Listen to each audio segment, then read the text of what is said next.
What's up, everybody, and welcome to Real Time for the Real Everyday Movie Fan. I'm Ryan Murphy, I'm James Sheridan. and today we are bringing you our review of Star Trek Picard, Season 3, Episode 3. And so this is a little bit more eventful than the I was gonna say we're previous actually getting episode. to story here. Yeah, but I did think this is more of a critique at the last episode than this one, but I thought these two episodes, 2 and 3, could have easily been condensed into one episode. I And, feel like all we three talked about episodes pretty much could have been. I like the first one. The first one still like I would never accuse this first episode of being uneventful.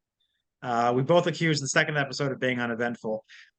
So It's you not that it's know, uneventful. It's just that there were the events were very slow to process. mhm. Like they're just now starting to come to sort of fruition. I still think the first episode's fine. I just wish the second and third episode had been condensed. So that's the first sort of thing that comes to mind. But what did you think of this episode? Um, I liked it considerably more than the first two. And like I spent a little less time kind of exploring the like smaller sort of like implications of things like the allusions to other things, the lore, the sort of backstory of things, because there was a little more meat to what was going on. Um, I appreciate that we got an actual conversation between Beverly and Jean-Luc about what happened between them, their history, why she just kind of disappeared, why she Oh, didn't believe tell me, I'll get him. to that. Yeah, and I don't know. I like that there was that they had this conversation. It wasn't just brushed off. We got a little more into sort of the conflict that's going on, the whole sort of like collapsing of that Federation out. I don't even know what it base, I guess, for lack of a better term. More about like what the Shrike can do, more about not even the motivation for it, but like just the mechanics and methodology that they're using to actually track them and all that, and um, something something connected to that I think is kind of fascinating in its implications. I don't think it's going to pull out the storyline that it's sort of connected to, uh, but it's an interesting connection to what I think a lot of fans, especially DS9 fans, think is like the best story in Trek. Hmm. Um, and the certain species kind of related to that. And I think I'm starting to get a bigger picture about You could say who's involved changeling. in what. We were it's spoiler. Sure, I just wanted to get my thoughts out, and then we'll get into the meat of the things. But yeah, Yeah. I like that Well, there's a little more to chew on in this episode. yeah. Unfortunately, I didn't like what a lot of the stuff I was chewing on was. So when we first did the first couple episodes, we were like, okay, I think Jack's being hunted. I think he's been hunted his whole life. I think Beverly was that line where she says in the trailer, "It will be what it's always been." Attempts on your life was directed at Jack. And I think that's why they've been on the run. They've been in hiding his whole life. All that's bullshit. Uh, Maybe. as soo- that's what I was hoping for because I didn't want them to go the Indiana Jones 4 route or even the Star Trek 2 route. One of the reasons I've never liked Star Trek 2 as much as everybody else, The Wrath of Khan, which this is partially based on, basically modeled after, Yeah. is that it turns our favorite character, Kirk. It takes Kirk. We thought Kirk was a great guy for 3 seasons. Awesome dude. Followed him through all his adventures. And then we find out in Star Trek 2 that he's about the worst thing a human being can possibly be, which is a deadbeat dad. And in he's basically a piece of shit in that regard. And then we get to Indiana Jones and the Kingdom of the Crystal Skull, and we find out that Marion has just been hiding the fact that Indiana was a father for his whole son's life, which means she's a piece of shit. Generally, in one of these situations, someone's got to be a piece of shit. Either the dad chose not to be involved, or the mom hid it from him, I think or it's a maybe little the more I think it's a little more complicated and less cut and dry than you're making it, but Yeah, I just think someone's got to be a piece of shit. The only reason you'd be justified in hiding a child from someone is if that person is a complete piece of shit, and it's for everyone's own safety. I don't think there's really any other excuse. I think what Beverly was saying, I don't agree with her leaving Jean-Luc out of the whole conversation, not even telling him, not even allowing him to make the choice to be involved. But I understand her reasoning behind it. I don't agree with what she did, but I understand the reasoning because um, Jean-Luc will always be threatened. He will always be under attack. But He he can't, also said, if you'd have told me, that might have all changed. I might have retired early. He might have gone. He eventually became except an admiral. except that we've seen what happens when he retires, and he still ends up going back, even though it puts people he cares about at risk. He can't help himself but go back out into the stars, kind of thing. And she's entirely correct in that regard. And it puts Jack at risk. Now, Jack is still at risk, and I still want to know why, because Right. there's something they're chasing him for. We have our theories. I think that's an intriguing idea as to why he might um, be under attack, but I want them to kind of lay it out and give us some sort of um, reasoning behind it. In fact, there's a point in the episode where they're chasing them and tracking them through the nebula, and they're finding them with relative ease. Um, Mm-hmm. and the crew, like the dying captain, basically says, "How are they finding us? How do they keep finding us?" And he's right. How do they keep finding them? And I had two different thoughts. One, they're either tracking, they know that Picard is the only person Well, on the ship with they a showed. positronic brain. I know they They showed. showed him. I'm saying before they showed that. My questions were this: how are they tracking them? I thought it was either going to be Picard's positronic brain Mm-hmm. or potentially Borg nanites within Jack, because those would be distinctly unique from the other life forms on that ship. There are no other androids on that ship, and there, Mm-hmm. with the exception of Seven, um, there wouldn't be anyone else with Borg nanites. And we don't Mm-hmm. even know what the condition of Seven is at this point in terms of Borg nanites.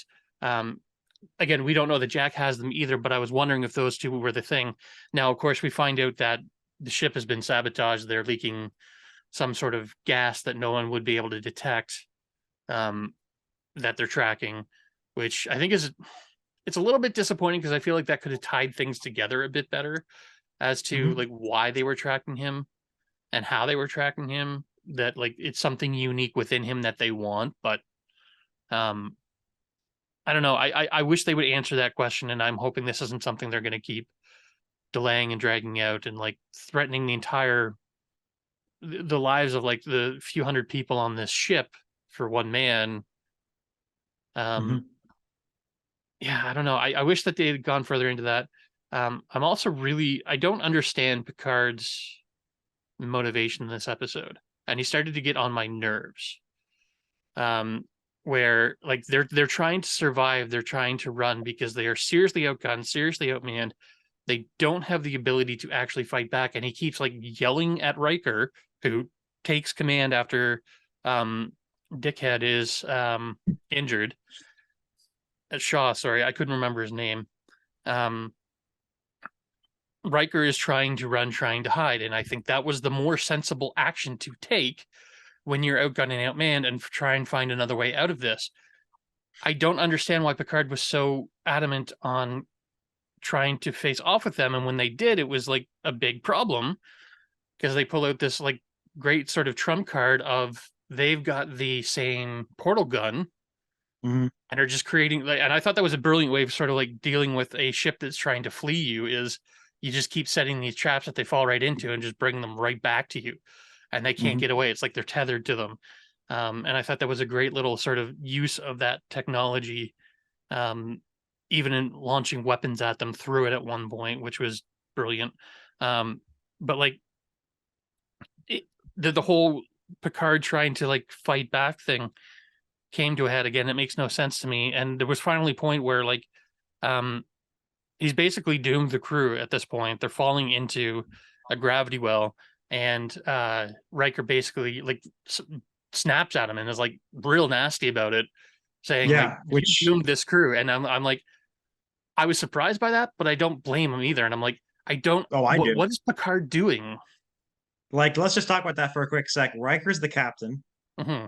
Picard is effectively the first officer, whose duty it Call me is number to one. call me number one, whose duty it is to point out alternatives and maybe even argue a little bit with the captain. And maybe he was a bit too adamant about it at first. Riker had to be like, "Look, you need to stand down. You are not the captain of this vessel." Hmm. But then the circumstances changed again, and so Picard brought it up again, which he was entirely, whether you agree with it or not, he was entirely as the first officer. He should, like, once the circumstances change, go ahead and bring up the same advice again. He kept giving the advice. Riker took it, and Riker, as the captain, ordered them to attack. Sure, but the No, advice is no bad. captain. Yeah, but the captain is still responsible. No captain is going to be like, well, I mean, bad. Like it's like the episode of The Office where Michael Scott is talking to Jan, and he goes, "Well, that was really Dwight's idea. Bad advice from my number two." Like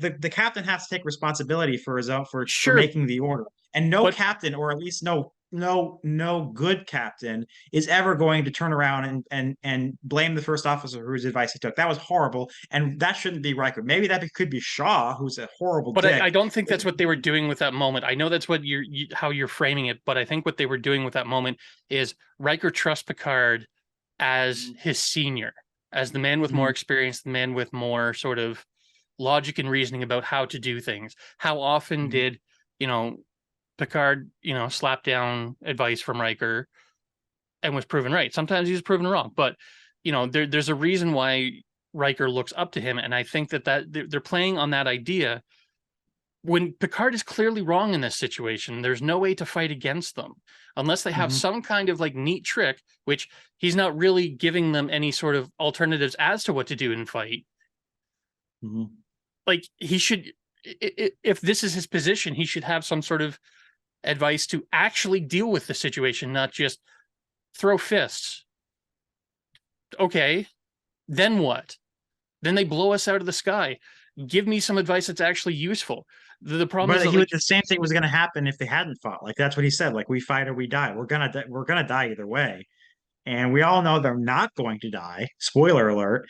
I feel like maybe in the end, I mean, the chain of events will indirectly lead to them having survived because they chose this course of action because they're going into the. I don't know, sure, but but if his job is to provide advice, either Mhm. as the mentor or the first officer, he's not actually giving them scenarios. He's not giving them ideas Mhm. of how to fight back.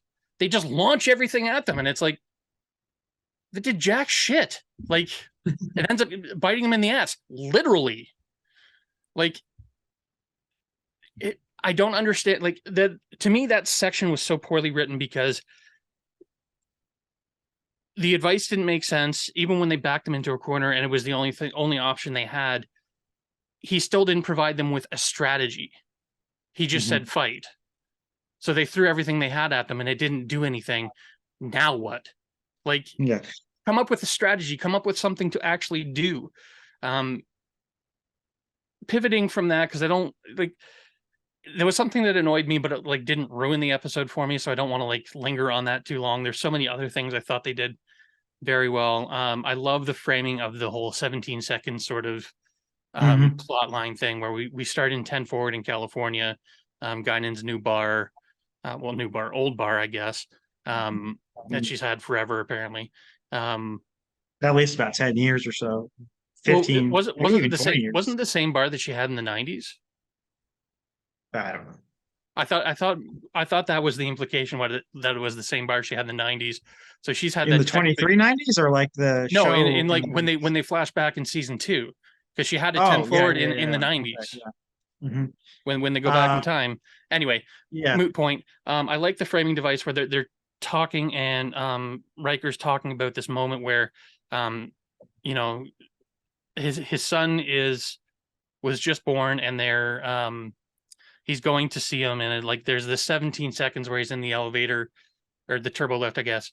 Um, Kind of like reflecting on this stuff and kind of coming to the realization that he is a father and everything changes and like his entire mentality changes. And then at the end of the episode, Picard has that exact same scenario where he's in the elevator, but his son is dying, and he's racing to see him. And again, Picard making odd choices where like the son you've been away from this your entire life, and you've just now reconciled, but well, not even reconciled, but just now met, is dying in sick bay, and you're choosing to be on the bridge. You're in the wrong place. Go down Well, I there. find it interesting, but he's still like when he gets in that turbo lift, he's like you can see through the storytelling that he's echoing Riker's sentiment that it's the longest 17 seconds of his life. Yeah, And that's I what I find that mean. Is like interesting. I like that Yeah. framing. I like that sort of Yeah. comparison and But juxtaposition. I also like the idea that, you can like when he met Jack, it's not like, he means nothing to him. He's just a dude. And when he finds out he's his son, that changes everything. Now this guy he's known for one day is the most important person to ever be in his life. And he's incredibly, I mean, that's kind of interesting how fatherhood works, which I guess is the same as when your child's born. You meet the child and, you Yeah, know, they're a baby and they've been alive for 5 seconds, yeah. You talk to fathers and the first time they meet their kid, and it's like the whole finger story where the baby like grabs your finger for the yeah. first time, and it's like But that that's what weird I'm saying. It's connection you like have. And Picard, yeah, Picard just met an adult. And this adult within the 5 seconds it takes to learn that he's his son becomes everything to him. And he's like so relieved, visibly relieved when this stranger ends up not being dead. I mean, it's just kind of interesting. It made me think about, that's really interesting how fatherhood works. You kind of fall in love with someone the second you find out they're yours. yeah, Um, I love the poetry of that moment. And not to quote George Lucas, but I like that it rhymed. I was just thinking about George Lucas. Hopefully it'll work. It's like I meant the it's like whole. stanzas. It's like poetry. It rhymes. It's like, no, George, Yeah. you're just bad at writing. But this situation is like it rhymes. It's good. I like it. This works. But then he says hopefully it'll work in the video clip. But yeah, so my only three notes I had on this were episodes 2 and 3 could have easily been condensed into one. Beverly sucks, and Riker acting totally unprofessional. So I think they were both at the unprofessional, to very be end. honest. I put that more on Picard than I do Riker, but like I understand where Riker's coming from. I don't understand where Picard's coming from, but I guess that's just a difference of opinion, and that's not unusual for us.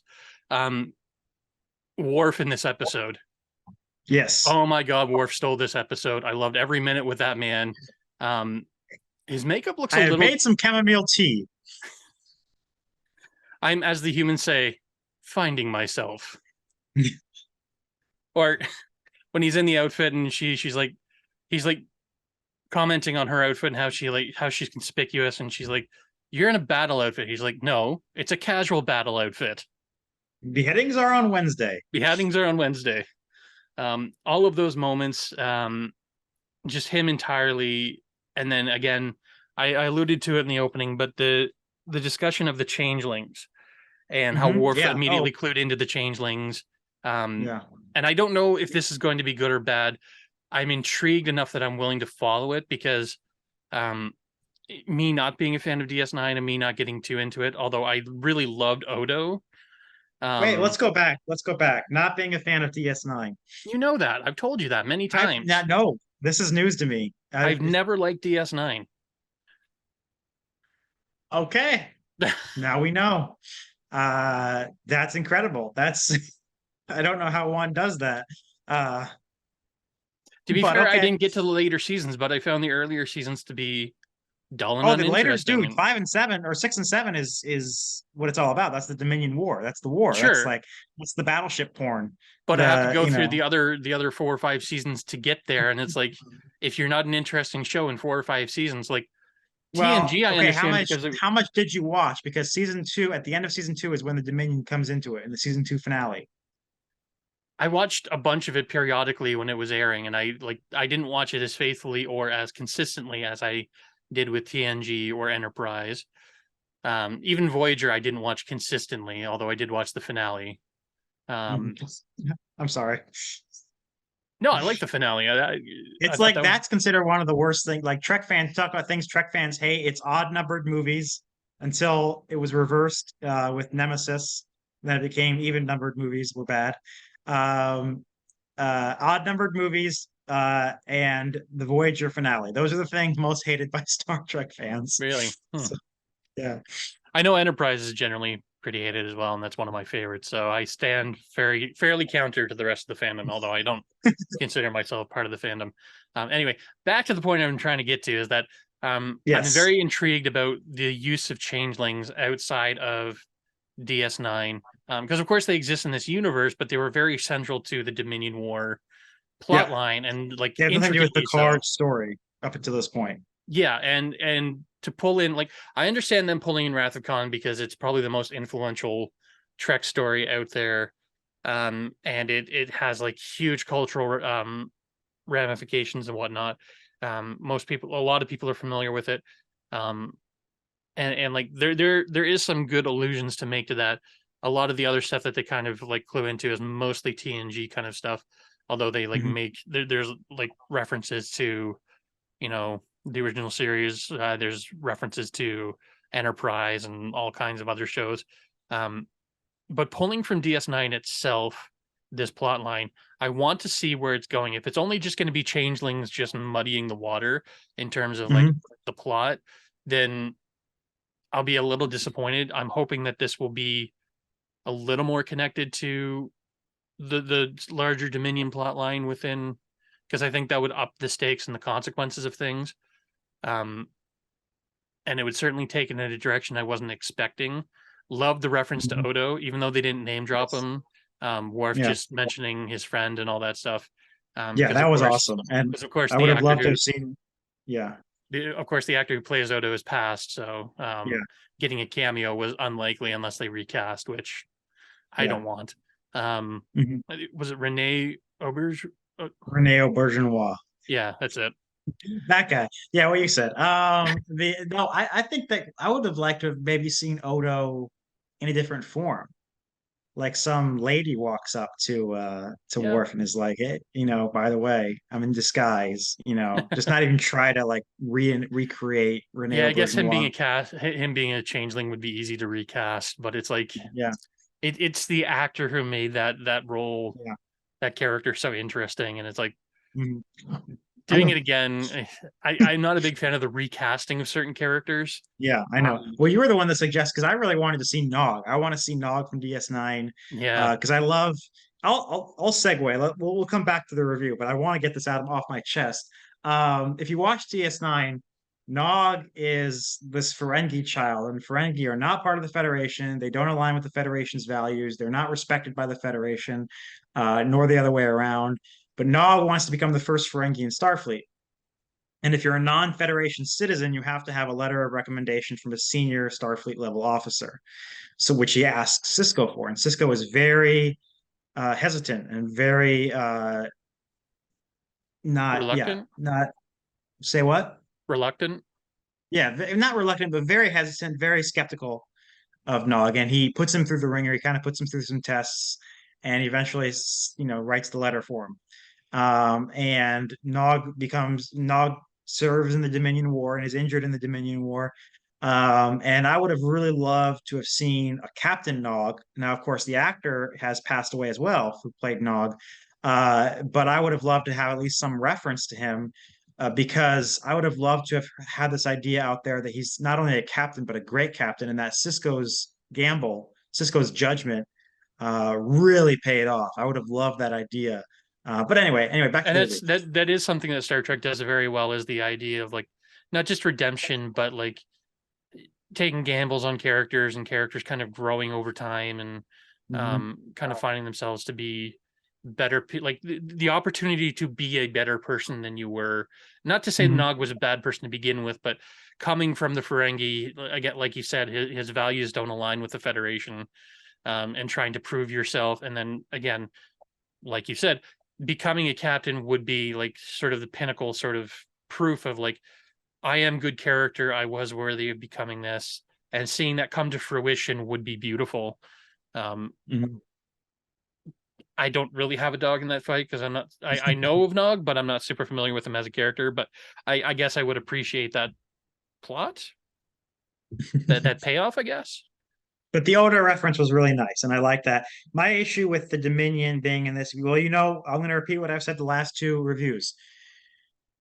The Borg are the Lex Luthor. They're the Lex Luthor to Picard's Superman. They're the Joker to his Batman. And I would have loved to have seen a finale that dealt with them.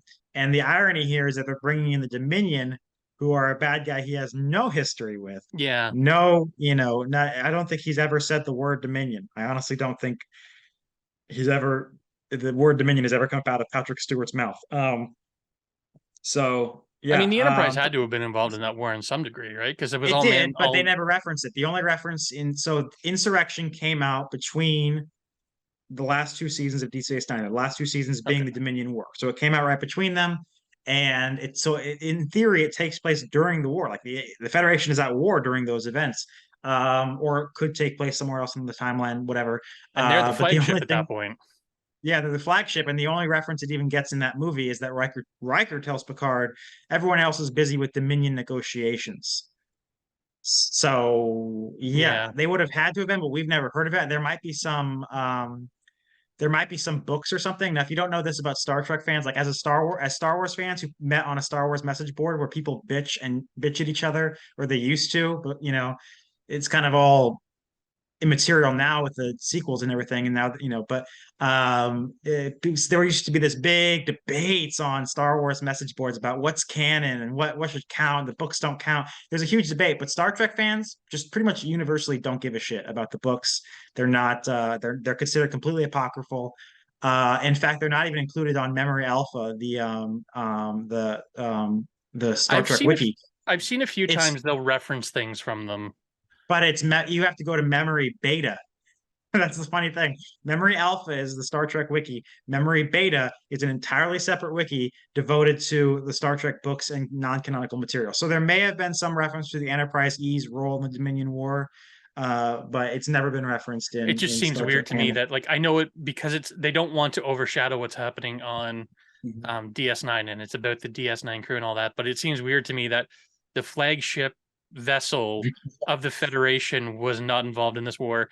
The vessel that was built to destroy Borg, like it's designed to be an ultimate battleship for the Federation, and it's not involved in their biggest conflict. A little weird to me. A few more things that I thought was I'm kind of pondering over and I want to see where it goes. They mentioned very specifically that the Daystrom theft of the portal weapon was a decoy. And my question out of that is, what were they actually stealing? And I think Yeah. this lends to my theory from last episode that it might be lore. Mm. That lore might have been kept at Daystrom. They didn't keep them in a drawer like 2B or whatever the hell that whatever the data replacement Yeah. was that didn't go anywhere, and they basically fridged them. Yeah. Stealing lore for some plot, I don't know what, would connect, like we said, to the Borg situation because there was that offshoot group of Borg that were following Mhm. lore. I know they kind of split off, but a few of them might want their sort of leader back. And I think that might be just me spitballing why they need Moriarty. Mhm. Because if lore is their enemy and these androids being sort of the ultimate version of logic and whatnot, like Moriarty was written to overcome data. The only Mhm. person and like lore was even more sinister and conniving and manipulative, and I know they beat him several times, but like I feel like that might be why they would bring in Moriarty is to be a foil to lore or to help them Yeah. strategize against lore.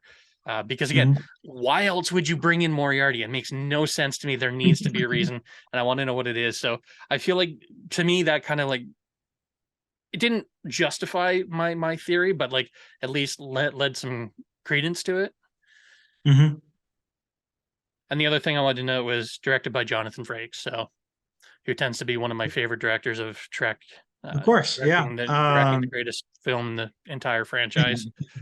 Um, yeah, But yeah, I'm surprised LeVar Burton never directed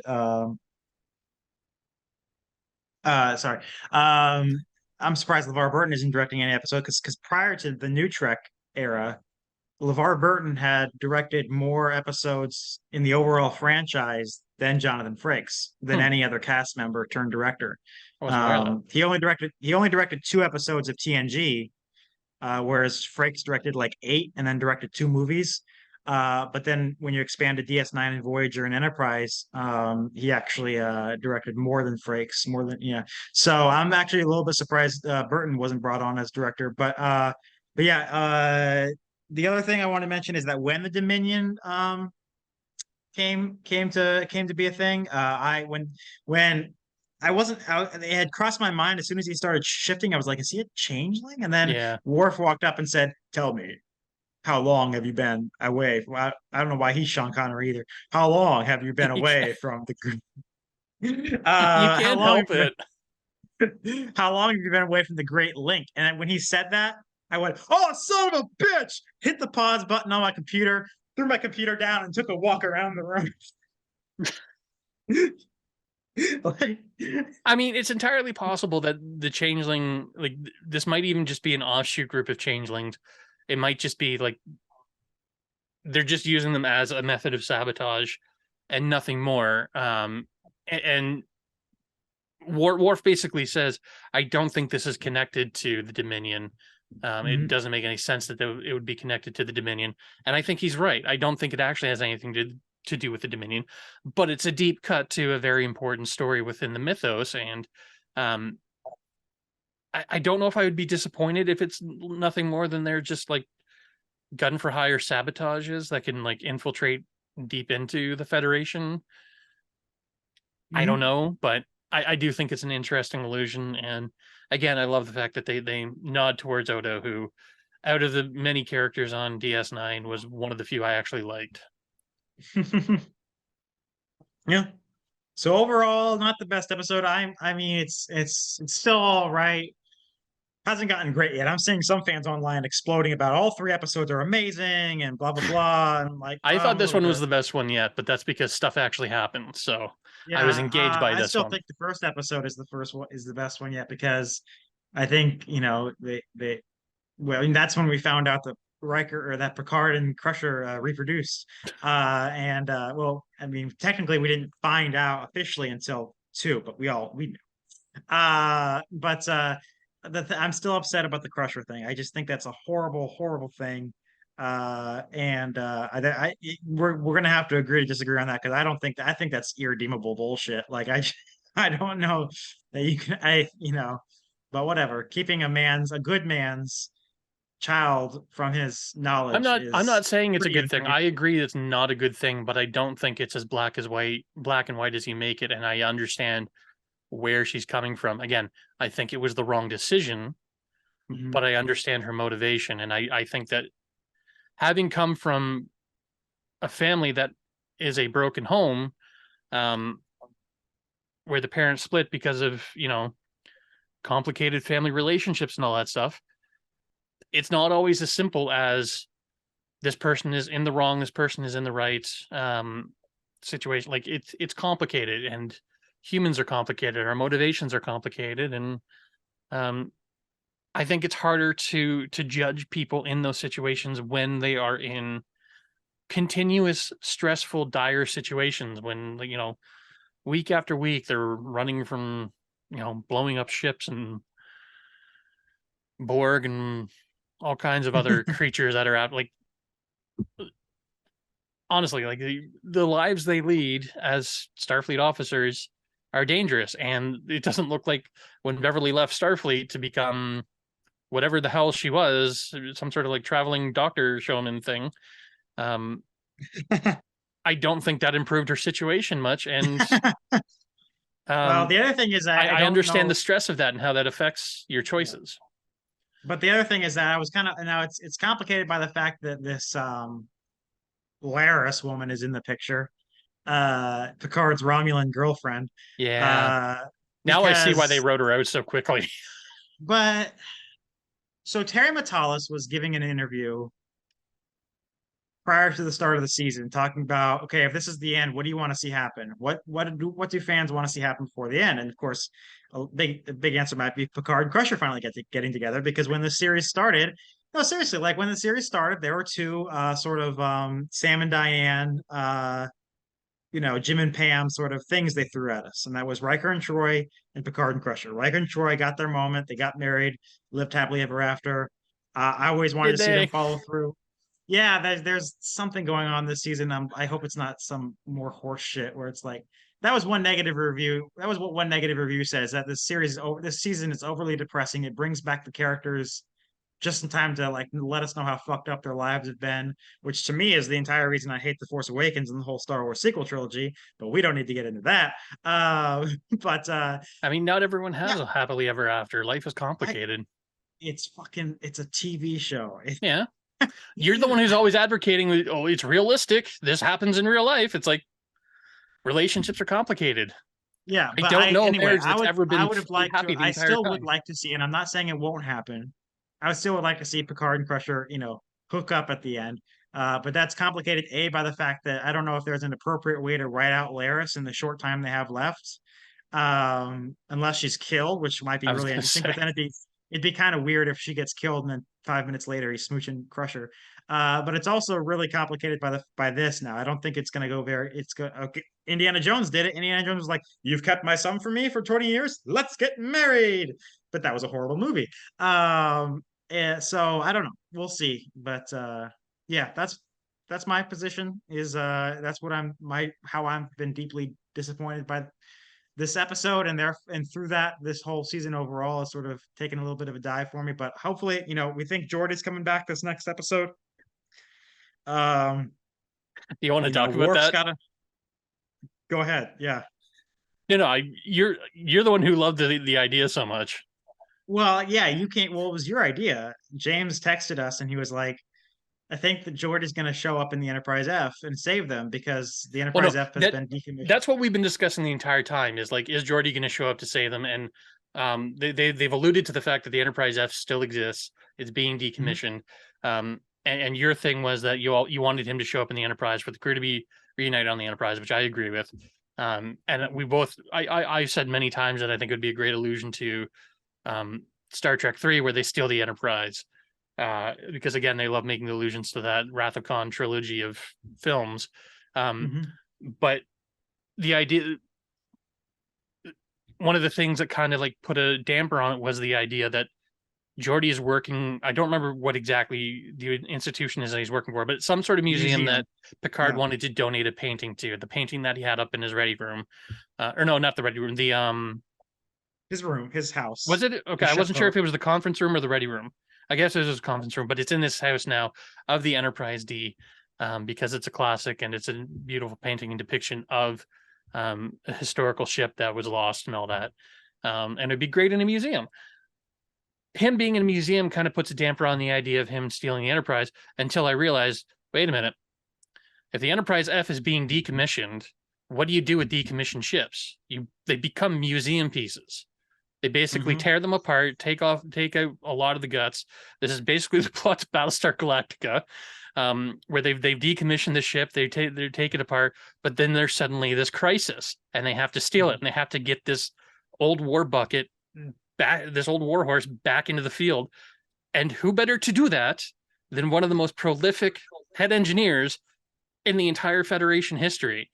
Like, Mhm. this guy wrote the book on several different programs and technology and all this stuff. And um, I find it weird that he's working at a museum, but like that's them, I think, positioning him to be able to reactivate the Enterprise F to come and save the day. And there's a great clip um, that Ryan showed me of like the crew on the what's the ship that they're on? Titan. The Titan, basically in the crisis situation. They're falling into this gravity well, and all of a sudden, these giant bright lights come out of nowhere. And Ryan's like, "You were right. You're right on the money." I'm like, "Maybe not. Let's see what happens." But like, please let me be right, please.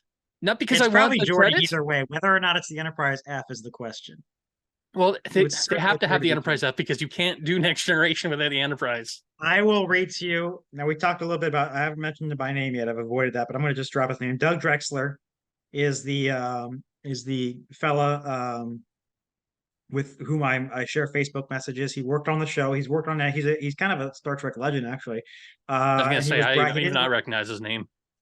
Yeah, he didn't work on the first two seasons, but the season's kind of all about kind of getting back to basics. So they brought him back on board. And I sent him once we figured that out. I sent him a message said, "Gee, it sure seems like the Enterprise F should swoop in and save the day, doesn't it? Come on, Geordi." And of course, he can't spoil anything for me. But he says, "Too many Enterprises. They should last at least 50 to 100 years. Besides, the F means nothing to the TNG story." And I said, "But the trailers have already shown it." He says, "I'm not saying we won't see it. It just doesn't mean anything to me." So that's not a denial that's going to be the ship. That might just be his personal opinion that it doesn't matter if it's the Enterprise F, but it makes me a little bit more skeptical. I mean, the Enterprise F doesn't mean anything to the TNG crew, but neither does the Titan. And the Enterprise Yeah. line of ships, they've served on two different Enterprise Enterprise, ships. yes. Mm-hmm. The Enterprise is inherent to at least that franchise, if not, the Yes. entirety of Trek, because they've done it Yeah. 4 or 5 times now. Mm-hmm. And so the other thing is that the Titan is the ship on the poster. So I mean, I feel like it's going to stick around for a while. Um, Could be. I just I don't think know if that it's going to get destroyed, again, but I want that allusion to Star Trek 3, and I want I would Geordi to love it. come in and No, save the I'm with day. you. I'm 100%. I'm just saying the reasons we need to remain skeptical.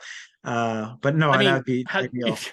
my theories almost never pan out, so like I'm fine with it if it doesn't happen, but it's like Yeah. kind of want it to happen now. So Yeah, we do. Yeah, absolutely. So, all right. Well, I think that's it. That'll do us for today, folks. What did you think of Star Trek Picard 3.3?